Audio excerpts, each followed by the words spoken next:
Welcome to the Interview Podcast, the voice of InterCT. Hi, Marty. How you doing? Leon here. Leon, good man. All's well. How's it going? Really good. No, James. It's ridiculous. So let's forget all the pretenses. We've been speaking to each other for 3-4 hours today anyway. So, how's it going? I know. But no James today, but we did want to give an update to everyone, and it's about time we followed up with the interview. Yeah. Good timing. A couple of weeks off. Nice to get back. Yeah, and some good news today, I think. Yeah, the news everybody's been waiting for. Return to play. Cheeky little return to play. Yeah, was it June 17th is the green light, but we've decided to be that little bit extra cautious, take an extra couple of days just to kind of settle the nerves and make sure everything's okay and make sure that the facilities are prepared and move it back to a June 22nd start date, which still gives us, I think, 8 weeks of practice, and 6 weeks of scheduled games starting later in the summer. So good times. Yeah, I think it's a great chance. All our hard work behind the scenes and connecting with other clubs and working out, if this happens, then that, and if that happens, then this, it's all starting to take shape now and covered, doubled up with the online platform that we provided. I'm hoping, and I know that our players are really looking forward to getting back out on the field. And I know our coaches, we met with our coaches today. They're looking to get back out there, and we'll bring on the spring season in the summer. It's going to be the hottest start to a spring season ever, starting in June. But no, I'm excited too. There's been so many moving pieces, and it's been ifs, ands, and buts all the way along. Where there was a time at which there was rumours we wouldn't even have a fall season, right? And that's all been put to bed, and just eager to get back on the field coaching again and interacting with the players. It's going to be great. Yeah, I think that's the key, isn't it? Interaction. And like I said, I think we've done a good job, but just that face-to-face and connecting with some children, how they react. And for me, it's just being able to help control some things, especially taking the U8s. There's nothing you can do when you're doing a Zoom class with 7-year-olds and one kid just disappears or whatnot, and chasing the ball. So, and I know that we got our webinar on the Thursday just to educate parents on our protocols and everything like that. So, yeah, loads of sign-ups already. A lot of interest in the webinar. Just kind of we're now putting the finishing pieces to our return to play protocol, which is going to be important. So we'll have good information on Thursday for everybody. Talking of temperatures, you played in down south when you was at college, right? Played in Georgia. That must have been hot down there. Yeah, I played at Mercer University. My first day of practice, I had to go in and obviously I seen the doctor and I had my physical to make sure it was okay to play. And the doctor said, "Listen, Marty, you're Irish. This is Georgia. It's hot and it's humid. Take your time when you go out there." But of course, being stubborn and it being my first day and my desire to make an impression, I went out and bust my backside, worked as hard as I probably ever worked in my entire life. And after 6 or 7 minutes in Georgia, under the clearest blue skies, I swore blind it was raining. I was saying to the other goalkeepers, because I was working with the 3 other goalkeepers at the time, I said, "Guys, it's raining." And they laughed. They looked at me as if I was an alien. And they're like, "It's not raining." I says, "Guys, it's raining." And they called the coach over and they docked me into the tent and they see in stars. It was crazy. So hopefully none of our guys have to suffer through that embarrassment. No, goodness me. I remember 1997. I was doing Kemps. I was only a youngster then, and I used to use the summer for pre-season. I used to do a couple of camps down in Alabama, at University of Alabama.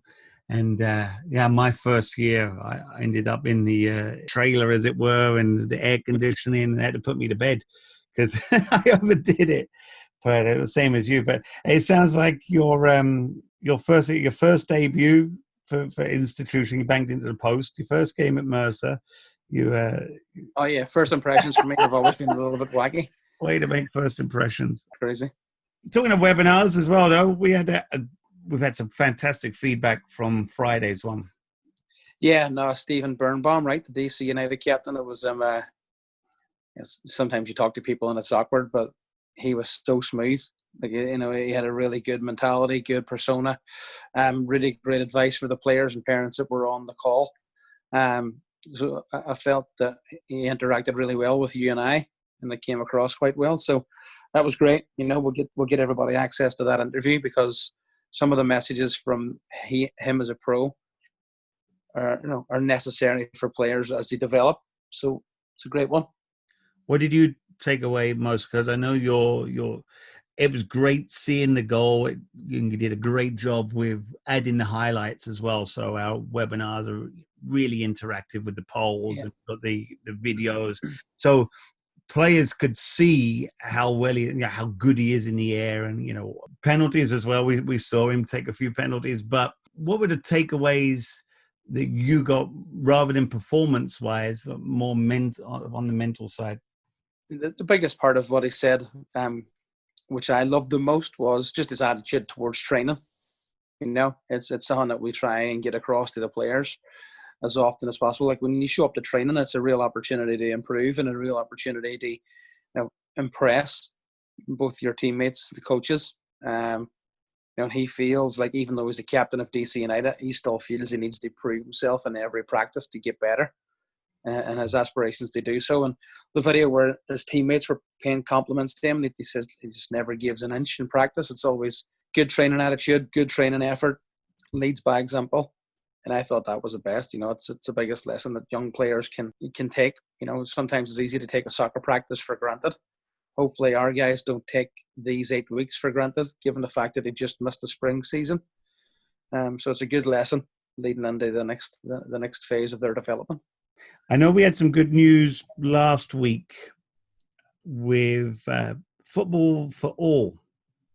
Yeah, so that's an exciting thing for us. And I sent an email out to the club last week, and we'll be following up and thank you to those that have expressed an interest in joining the board. Football for All is going to be like the charitable partner, charitable wing or whatever of Inter-Connecticut FC.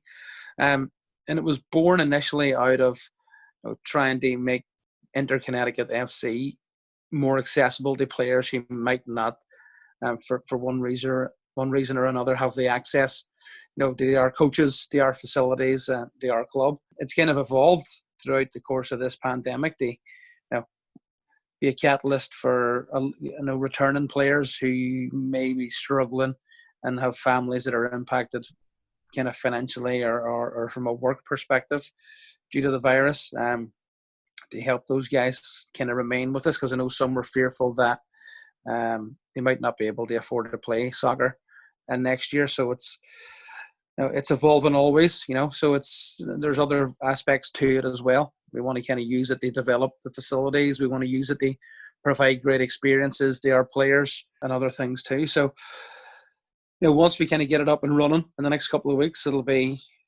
on us to do a little bit of fundraising and kind of reach out to businesses, and we're looking for people to help us do that.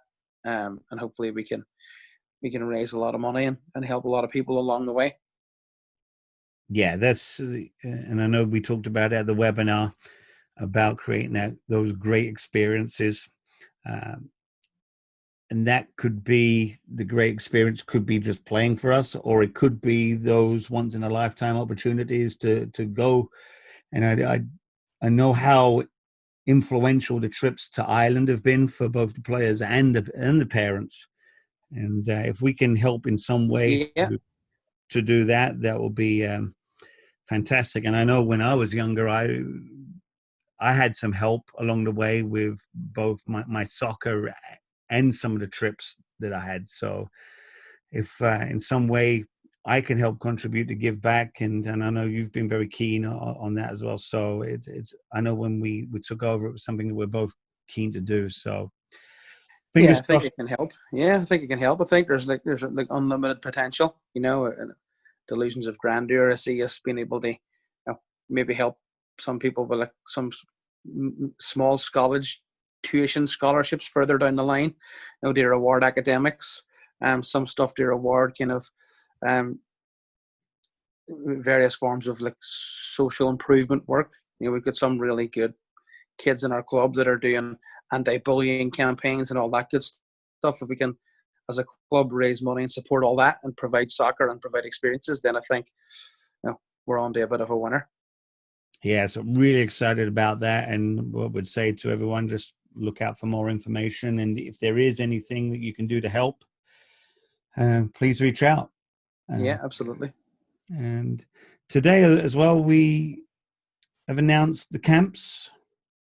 Yeah, and we're happy to do so. It's again, from a soccer perspective, everybody's going to get back on the field, but due to the guidelines, state guidelines, kind of federal guidelines in relation to return to play, practices are going to be a little bit shorter, and that's fine. So it's nice to be also able to offer the summer camps in the mornings, to complement the practices in the evenings if people want them. I know a lot of people are saying that their vacations are cancelled or they're going to just remain at home this year, which is understandable.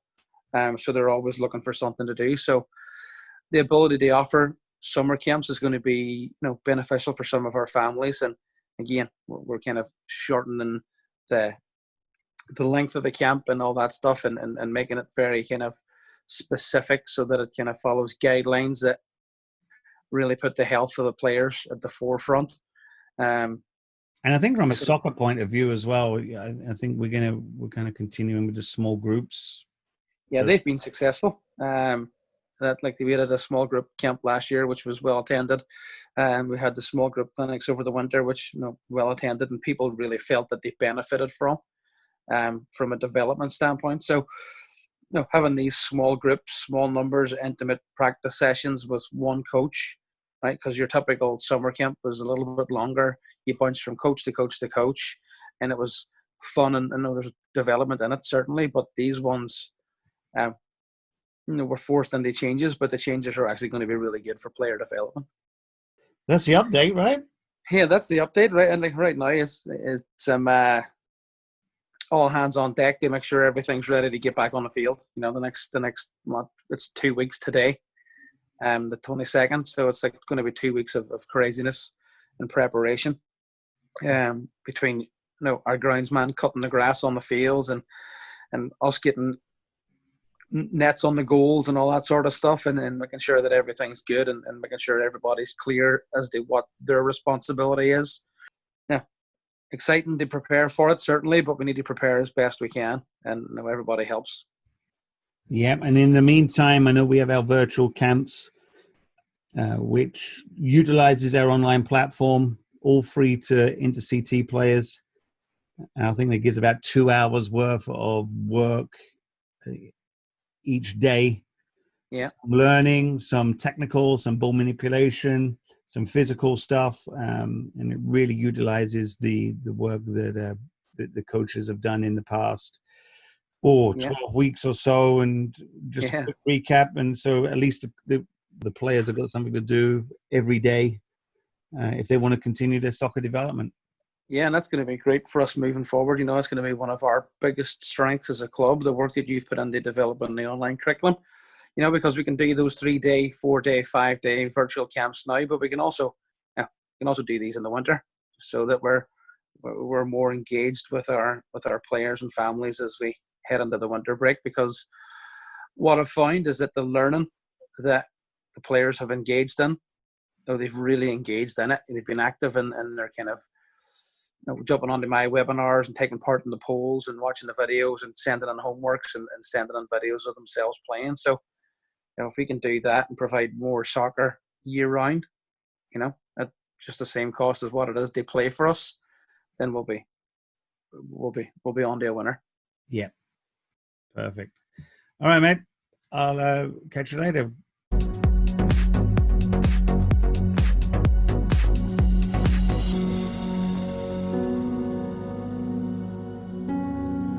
Welcome to the Interview Podcast, the voice of InterCT.